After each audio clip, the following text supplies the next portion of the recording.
রহমান রাহিম। আসসালামু আলাইকুম। প্রিয় শিক্ষার্থীরা, সবাইকে শুভেচ্ছা জানিয়ে আমার আজকের ক্লাস শুরু করছি। তোমাদের জন্য ক্লাস সাজিয়েছি আমি নাসরিন নাহার, প্রভাষক Bangla, Majid Joina Foundation School and College, Naria, Shariatpur.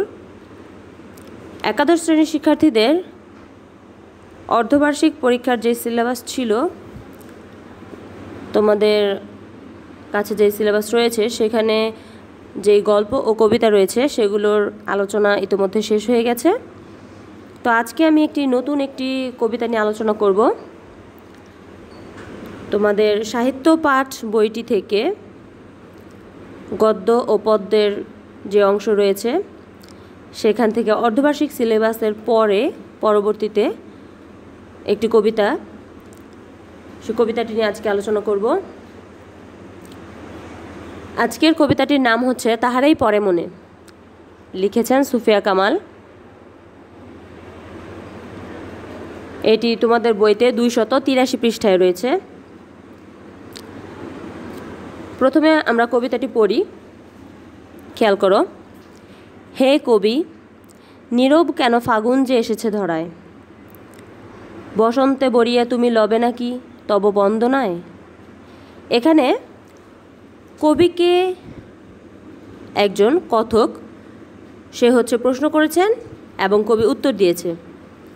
এই কবিতাটিতে, সম্পূর্ণ কবিতাটিতেই কবি সুফিয়া কামালকে প্রশ্ন করা হবে এবং সুফিয়া কামাল তার উত্তর দিবে। এখানে কবিকে বলা হয়েছে সম্বোধন করে, হে কবি, নীরব কেন ফাগুন যে এসেছে ধরায়, অর্থাৎ ফাল্গুন মাস, বসন্ত ঋতু, পৃথিবীতে বসন্ত ঋতুর আবির্ভাব ঘটেছে। এখন কবি কেন নীরব হয়ে বসে আছেন। কহিল সে স্নিগ্ধ আঁখি তুলি, দক্ষিণ দুয়ার গেছে খুলি।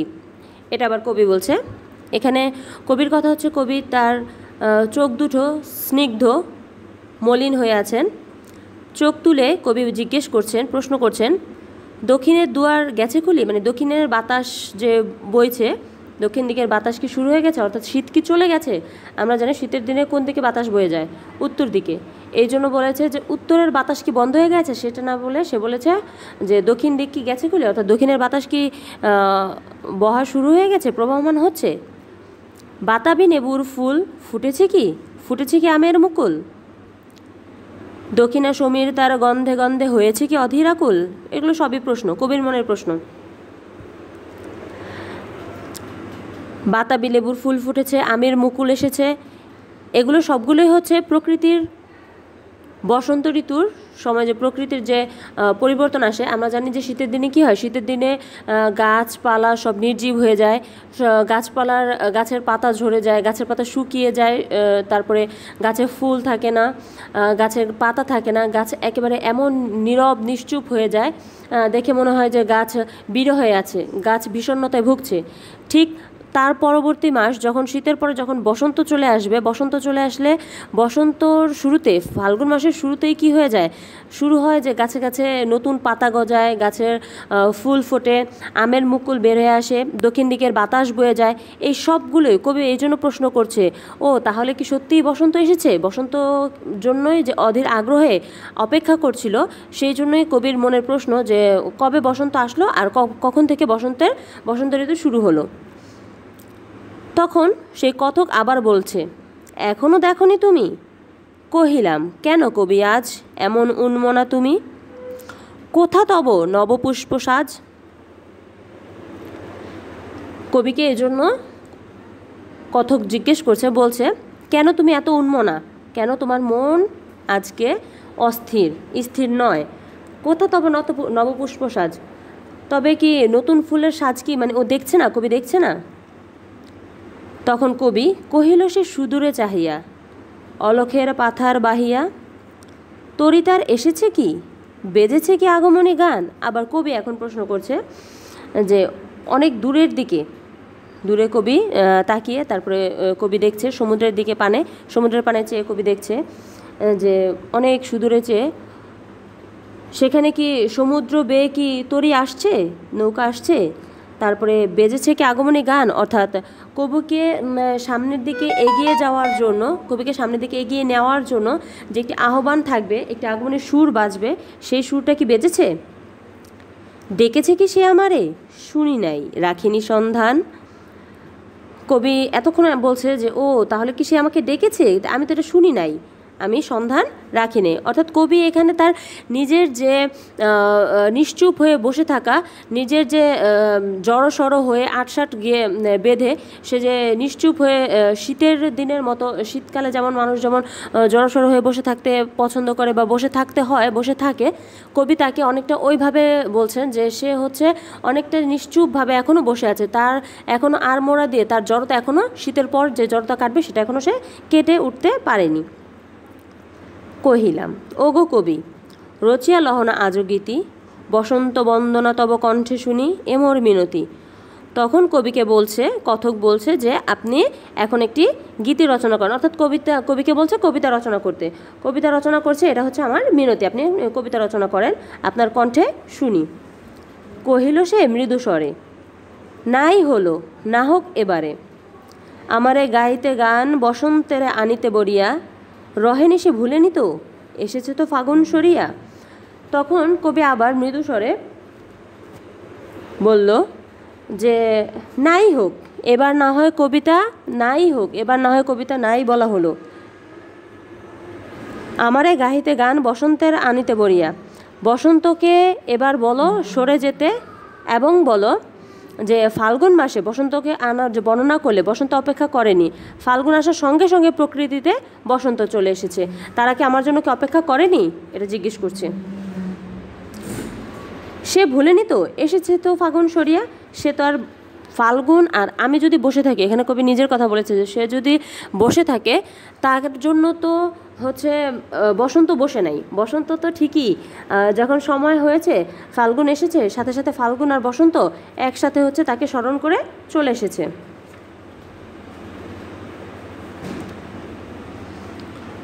কহিলাম, ওগো কবি, অভিমান করেছ কি তাই? অর্থাৎ কথক আবার জিজ্ঞেস করছে, ও তাহলে বসন্ত যে চলে এসেছে এই জন্য কি আপনি কি রাগ করেছেন, অভিমান করেছেন? যদিও এসেছে তবু তুমি তারে করিলে বৃথাই। অর্থাৎ কথক বলছে যে যদিও বসন্ত চলে এসেছে কিন্তু আপনি তো তাকে ব্যর্থ করে দিচ্ছেন, তাকে তো বৃথা নষ্ট করে দিচ্ছেন। কহিল সে পরম হেলায়, বৃথা কেন ফাগুন বেলায়, ফুল কি ফোটেনি শাখে, পুষ্পারতে লভেনি কি ঋতুর রাজন। অর্থাৎ এটা হচ্ছে কবির প্রশ্ন যে কেন বৃথা কেন হবে, ফাগুনের সময় তো যেই ফুল ফোটার কথা, গাছে গাছে ফুল ফুটবে, পুষ্পতে ঋতুরাজ বসন্ত যে এসেছে এটা প্রকৃতিতে যে জানাবে সবাইকে, সেটা কি হয়নি? মাধবীকুরের বুকে গন্ধ নাহি, করে নাই অর্ঘ্য বিরোচন। অর্থাৎ মাধবী যে বসন্তের যে ফুল, বসন্তের যে লতা পাতা ফুল, এরা কি আসেনি, তারা কি অর্ঘ্য বিরোচন মানে তারা কি হচ্ছে উপহার দেয়নি? প্রকৃতি যে বিচিত্র সাজে ফুল, তার সৌরভ, গাছপালার যে নতুন করে সৌরভ বেরোবে, সৌরভ দিবে, উপহার দিবে সবাইকে, সেটা কি বসন্ত বরণ করে নেয়নি?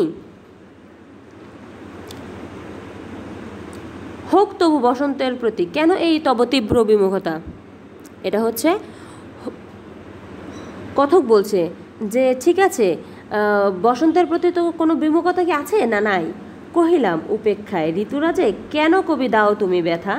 তখন কথক বলল যে আপনি ঋতুরাজ, আমাদের যে 6টি ঋতু রয়েছে, আমরা সবাই জানি যে বাংলাদেশ হচ্ছে ঋতু বৈচিত্র্যের দেশ। এখানে যে 6টি ঋতু রয়েছে, 6টি ঋতুর মধ্যে কিন্তু গ্রীষ্ম, বর্ষা, শরৎ, হেমন্ত, শীত, এই 5টি ঋতু যায়। এই 5টি ঋতুর যেই চেহারা, এক একটা ঋতুর এক এক রকম চেহারা হয়, কিন্তু বসন্ত ঋতুর যে চেহারা সেটা হচ্ছে একেবারেই ভিন্ন।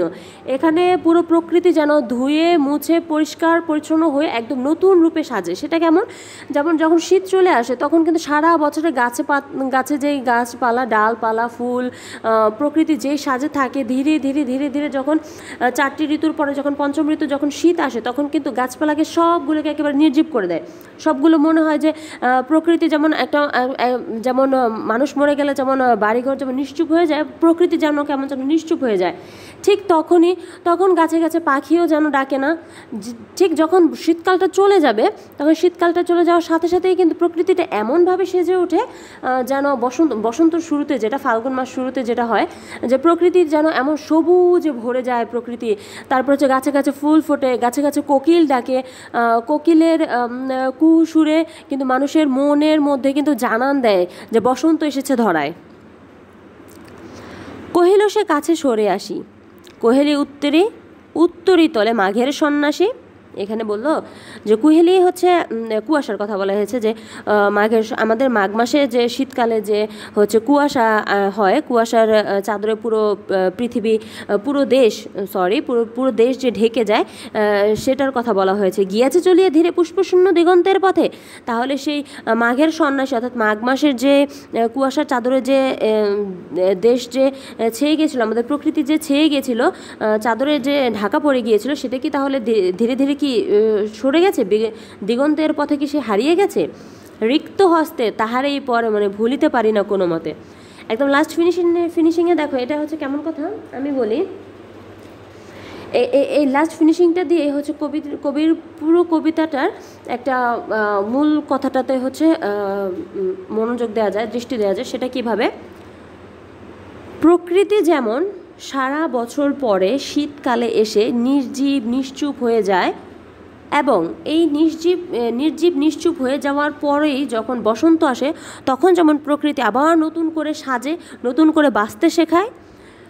কবিকে অর্থাৎ কবি সুফিয়া কামালকেও এই ভক্তবৃন্দ, অর্থাৎ কবিতার মধ্যে যে কথকবৃন্দ অথবা ভক্তবৃন্দ যারা রয়েছে, ভক্তরা কিন্তু সেটাই বলেছে যে আপনিও নিশ্চুপ নির্জীব না হয়ে আপনিও হচ্ছে প্রকৃতিকে দেখে, প্রকৃতির সাথে তাল মিলিয়ে নিজেকে আবার নতুন করে বাঁচতে শিখেন, নিজে আবার নতুন করে কবিতায় লিখতে শিখেন, কবিতা লেখা শুরু করেন। অর্থাৎ আমরা জানি যে কবি সুফিয়া কামালের কবিতায় যে লিখেছেন, তার প্রথম স্বামী যখন মারা যান, ইন্তেকাল করেন, তখন তার প্রথম স্বামী মারা যাওয়ার পরে কবি হচ্ছেন কি একদম নিশ্চুপ নির্জীব হয়ে গিয়েছিলেন। সে হচ্ছে কেমন যেন একাকিত্ব বোধ করতেন, তিনি হচ্ছে একাকী হয়ে গিয়েছিলেন। তখন সে কবিতা লেখা বা কোনো সাহিত্য সংস্কৃতি কোনো কাজকর্ম, তার কোনো কাজকর্মেই তিনি ইনভলভ হতে পারেননি। এই জন্য হচ্ছে কবির যারা ভক্ত ছিল, কবি যারা ভক্ত আছে, তাদের আহ্বান হচ্ছে যে কবি আপনি এভাবে যদি নিশ্চুপ হয়ে যান তাহলে তো হবে না, আপনাকে হচ্ছে আবার প্রকৃতির মতো করে আবার বেঁচে উঠতে হবে, আবার নতুন করে সব কিছু শুরু করতে হবে। কবিতার মূল কথাই হচ্ছে এটা, যে কবিকে আহ্বান করা হয়েছে যে আপনি আবার সব কিছু শুরু করেন। কিন্তু কবি লাস্ট ফিনিশিংয়ে বলছেন যে হ্যাঁ, আমার এখন হাত রিক্ত তো শূন্য, রিক্ত হাতে বলছি তাহারেই পরে মনে, মানে তার কথাই কবির মনে পড়ছে। অর্থাৎ মানুষ যেমন যেগুলো অতীত হয়ে যায়, যেগুলো অতীতে চলে গেছে, সেগুলো মানুষ যেমন স্মৃতি থেকে মুছে ফেলতে পারে না, মানুষের মনের স্মৃতিপটে যেমন সেগুলো সব সময় থাকে, কবিরও মনে সেটাই রয়ে গেছে। এই জন্যই কবি বারবার বলছেন যে তাহারেই পরে মনে ভুলিতে পারি না কোনো মতেই। তো শিক্ষার্থীরা, আশা করি কবিতাটি বুঝতে পেরেছো, খুব সুন্দর একটি কবিতা। এখন আসো তোমাদের যে কবি পরিচিতি সম্বন্ধে একটু বলি। সুফিয়া কামাল বাংলাদেশের একজন বিশিষ্ট মহিলা কবি। আবার তার আরও একটি সবচাইতে মানে বড় এবং অন্যরকম একটি পরিচয় হচ্ছে তিনি নারী আন্দোলনের অন্যতম পথিকৃৎ। তার জন্ম 1911 খ্রিস্টাব্দের 20 জুন বরিশালে। তার পৈতৃক নিবাস কুমিল্লায়। তার পিতা আব্দুল বারী এবং মা সাবেরা বেগম। সুফিয়া কামাল যখন তার জন্ম, তখন কিন্তু বাঙালি মুসলমান নারীদের গৃহবন্দী অবস্থায় জীবন কাটাতে হতো। এই জন্য পড়ালেখার সুযোগ তেমন ছিল না। কিন্তু তারপরেও তিনি সেই পরিবেশের, সেই সমাজের বিরুদ্ধে রুখে দাঁড়িয়ে তিনি কিন্তু প্রাতিষ্ঠানিক শিক্ষা সুযোগ যতটুকু মানে চেষ্টা করেছেন প্রাতিষ্ঠানিক শিক্ষা অর্জন করার, কিন্তু সেই সুযোগ তাকে দেয়া হয়নি। পারিবারিক নানা ঝামেলার মধ্য দিয়ে সে হচ্ছে স্বশিক্ষায় শিক্ষিত হয়েছেন। তার মধ্যে তিনি বাংলা ভাষা আর সাহিত্য চর্চা আত্মনিয়োগ করেছেন। তার মধ্যে যতটুকুই শিক্ষা ছিল সেটাকে সে কাজে লাগিয়েছেন। আমাদের কিন্তু বেগম সুফিয়া কামালের জীবনী থেকে এটাই শিখতে হবে যে মানুষের জীবনে যতটুকু শিক্ষা আছে সেটাকে কাজে লাগাতে হবে। যে স্বশিক্ষা রয়েছে, সুশিক্ষা রয়েছে, উভয়কেই কাজে লাগাতে হবে জীবনে কাজে লাগানোর ফলশ্রুতিতেই কিন্তু তোমার শিক্ষা জীবনের সার্থকতা আসবে। পরবর্তীকালে তিনি সাহিত্য সাধনা এবং নারী আন্দোলনে করেই হচ্ছে তার জীবনটা হচ্ছে কাটিয়েছেন। তার উল্লেখযোগ্য যে সকল গ্রন্থ রয়েছে তার মধ্যে সাঁচের মায়া, মায়া কাজল, কেয়ার কাটা, উদাত্ত পৃথিবী প্রভৃতি। তার যে সকল পুরস্কার রয়েছে তার মধ্যে বাংলা একাডেমি পুরস্কার, 21শে পদক, নাসিরুদ্দিন স্বর্ণপদক প্রভৃতি। সুফিয়া কামাল 1999 খ্রিস্টাব্দে 20শে নভেম্বর ঢাকায় মৃত্যুবরণ করেন।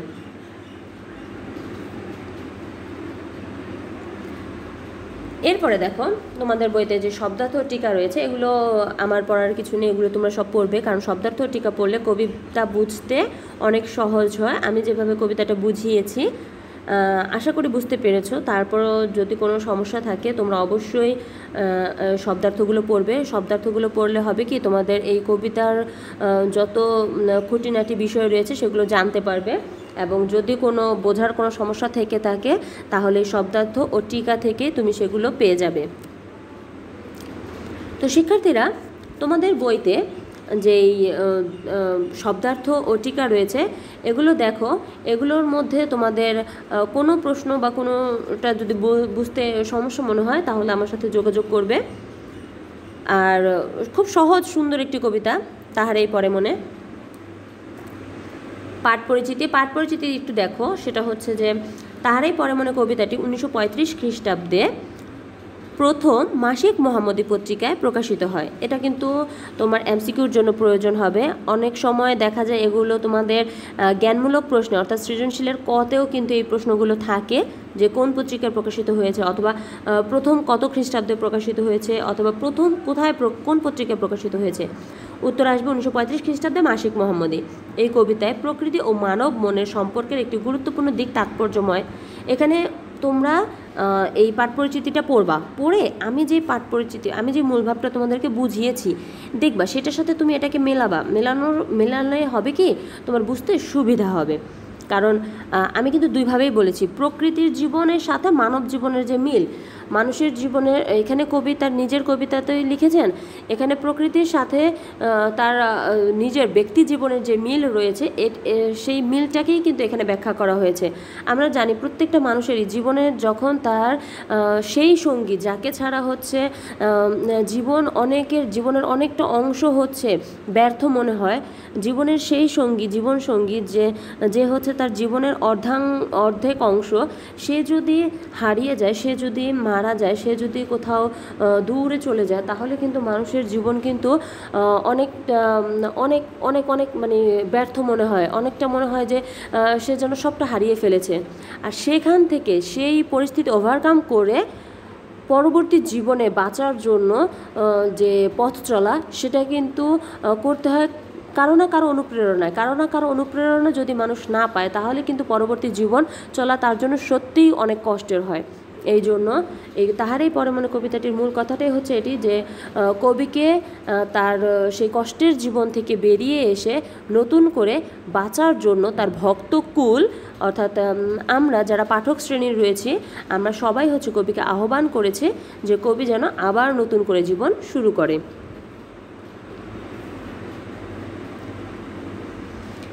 এখানে তোমাদের পাঠ্য বইতে কিছু এক কথায় উত্তর বহু নির্বাচনী প্রশ্ন রয়েছে।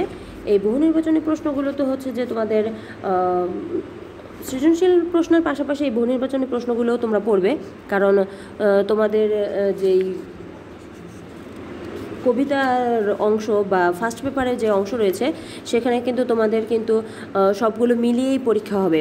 তোমাদের একাদশ শ্রেণীর সিলেবাসে তো এখনও পর্যন্ত কোনো চেঞ্জ আসেনি, একাদশ শ্রেণীর পরীক্ষাতেই কোনো চেঞ্জ আসেনি। তোমাদের যারা এখন বর্তমান দ্বাদশ শ্রেণী আছে তাদের হচ্ছে সিলেবাসটা শর্ট হয়ে গেছে, কিন্তু তোমাদের কিন্তু সিলেবাস শর্ট হয়নি, যার ফলে তোমাদের সিলেবাসে যতটুকু আছে যা আছে তোমাদের সবটাই পড়তে হবে। এই জন্য তোমরা সাবধানতার সহিত এখন থেকেই পড়া শুরু করে দাও, তাহলে তোমাদের এগুলো বুঝতে পড়তে ভালো হবে, মানে সহজ হবে।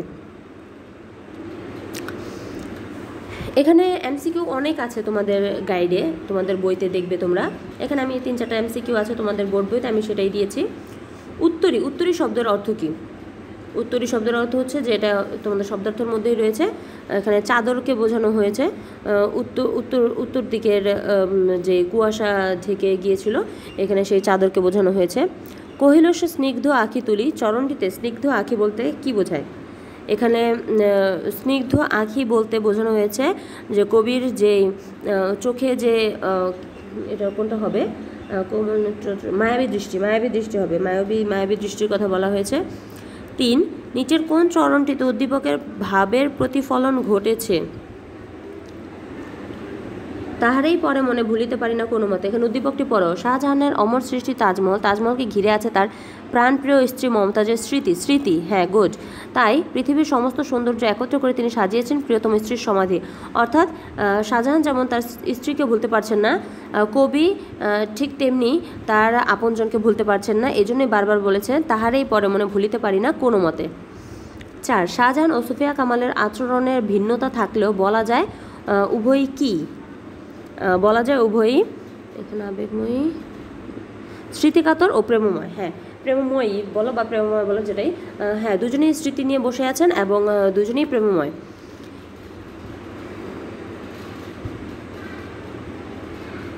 এরপরে দেখো একটা সৃজনশীল রয়েছে। যারে খুব বেশি চিনো ভালো, সে মোরে ছেড়ে চলে গেল, যে ছিল মোরে জীবন ছায়া, রেখে গেছে শুধু মায়া। লাগে না ভালো অপরূপ প্রকৃতি, যতই করুক কেউ মিনতি। আমি এখন রিক্ত শূন্য, মন পড়ে রয়েছে তার জন্য, সে দিল মোরে কেমনে ফাঁকি, আমি এখন বড় একাকী। এখানে যে উদ্দীপকের আকারে যে কবিতাটা এসেছে, দেখি আমরা সেই কবিতার সাথে আমাদের সৃজনশীল প্রশ্নের সঙ্গতিপূর্ণটা কতটা রয়েছে। যেমন কতে রয়েছে, তাহারই পরে মনে কবিতাটি প্রথম কোন পত্রিকায় প্রকাশিত হয়? এটা আমি একটু আগেই বলেছিলাম, মাসিক মোহাম্মদী পত্রিকায়। খ, উপেক্ষায় ঋতুরাজে কেন দাবি দাও তুমি ব্যথা? উপেক্ষায় ঋতুরাজে কেন কবি দাও তুমি ব্যথা? অর্থাৎ আমাদের যে ঋতুরাজ বসন্ত যে ওয়েট করছে কবির জন্য, তাকে কেন উপেক্ষা করছে কবি, আর তা কেন ব্যথা দিচ্ছে?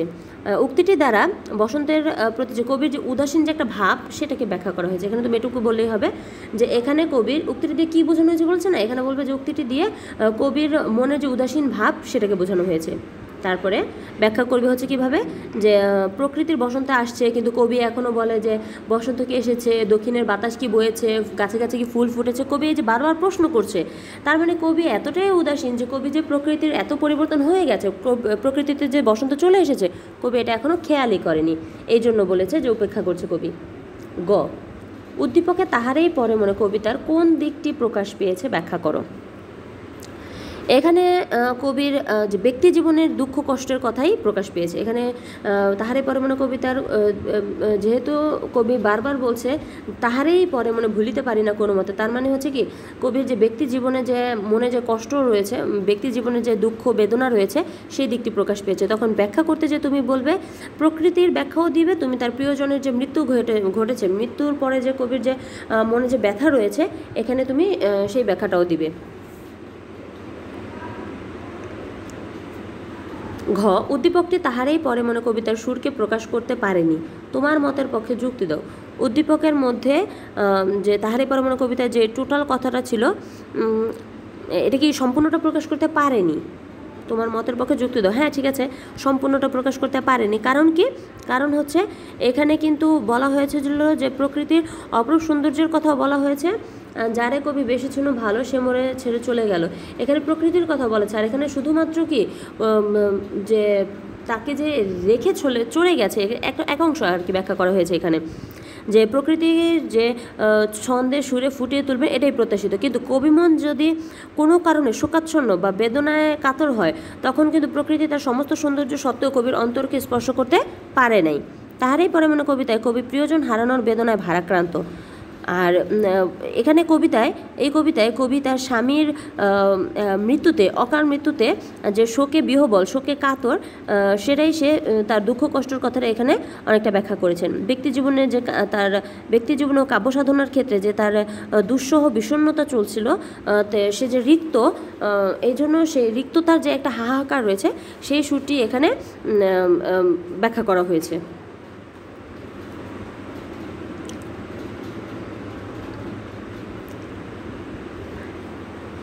এরপরে এখানে আরেকটু বলি, এই যে আমরা যে এতক্ষণ জানলাম পাঠ পরিচিতি পড়লেই তোমরা জানতে পারবে, তারপরে আমি আরেকটু এখানে বলে দিচ্ছি। এখানে কথা হচ্ছে কি, কবির যখন এই যে ব্যক্তি জীবনে তার প্রথম স্বামী, অর্থাৎ তার প্রথম স্বামী হচ্ছে সৈয়দ নেহাল হোসেন। যখন হঠাৎ করে 1932 খ্রিস্টাব্দে মারা যান, ইন্তেকাল করেন, তখন কবি কেন সব কিছু থেকে এরকম সরে যাচ্ছিলেন? কারণ তার স্বামী হচ্ছে তার সাধনার প্রধান সহায়ক ও উৎসাহদাতা। এখন যে উৎসাহ দিবে, আমার কাজে যে উৎসাহ দিচ্ছে, সেই যদি না থাকে তাহলে তো কাজের উৎসাহ হারিয়েই যায়। আর তারপরের কথা হচ্ছে যে কবি মনে যখন এরকম রিক্ত শূন্য হয়ে যাচ্ছিল, তখন কিন্তু আমরা যে কবির নামের পাশে যে দেখছি সুফিয়া কামাল, অর্থাৎ কবি আমাদের বেগম সুফিয়া কামালের যে পরবর্তী জীবনে যে দ্বিতীয়বার যেই বিয়ে হয়, তার নামের অংশই হচ্ছে কামাল আসে। তো সেখানে তিনি কিন্তু আবার তাকে কিন্তু সাহস জুগিয়েছিলেন, তিনি কিন্তু পুনরায় তাকে কিন্তু হচ্ছে তার জীবনে চলার পথের প্রেরণা জুগিয়েছেন। তো শিক্ষার্থীরা, তাহারই পরে মনে কবিতাটা খুব সুন্দর একটি কবিতা এবং ভালো লাগার কবিতা। তো আশা করি সবাই বুঝতে পেরেছ। কবিতাটির সৃজনশীল প্রশ্নটা সহ, বইয়ের যেই প্রশ্নটা ছিল পাঠ্য বইয়ের, এই প্রশ্নটা সহ আমি আলোচনা করে দিলাম। তোমরা বাসায় পড়বে, বাসায় যদি না পড়ো তাহলে কিন্তু পারবে না। আর এই সৃজনশীল প্রশ্নটা তোমরা বাসায় লিখবে, এটা হচ্ছে তোমাদের বাড়ির কাজ, লিখবে, পড়বে। আর আজকের ক্লাস এখানে শেষ করছি। সবাইকে ধন্যবাদ। সবাই ভালো থাকো, সুস্থ থাকো, আর সবাই দোয়া করো যাতে ভবিষ্যৎ জীবন সবার সুন্দর হয়। আমিও দোয়া করি সবাই সুন্দরভাবে জীবনযাপন করো। আল্লাহ হাফেজ।